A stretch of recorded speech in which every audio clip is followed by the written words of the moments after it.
Naintindihan mo na ba ang salitang kapag mahal mo, pakawalan mo? Sa una, naguguluhan ako.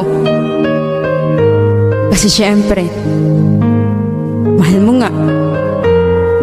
Bakit mo naman pakakawalan? Until na-realize ko na totoo pala ang ganito. Na kailangan mo nang hayaan ng taong gusto nang umalis.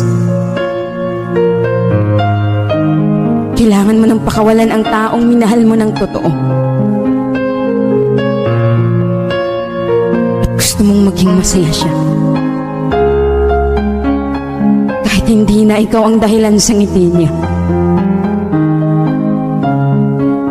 At yan ang pinakamasakit sa pagbitaw mo sa kanya. Sa relasyon, hindi lahat ng bumitaw ay hindi na mahal. Minsan bumitaw tayo kasi kailangan nating pakawalan. Yung ikaw na lang ang lumalaban.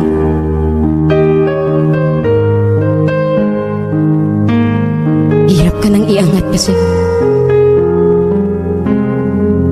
Hinihila naman niya pababa para ikay sumuko na. Kung ikaw ang aking tatanungin, pinakawalan mo ba? O lumaban ka?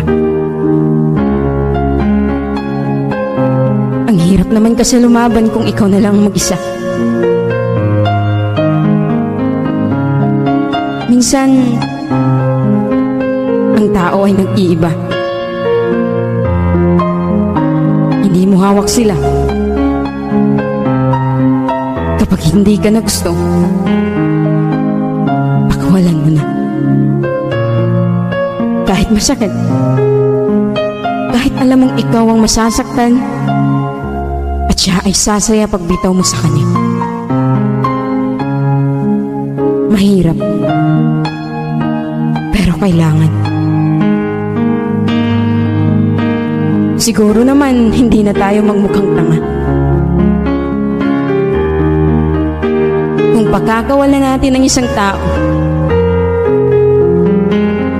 kahit mahal mo pa.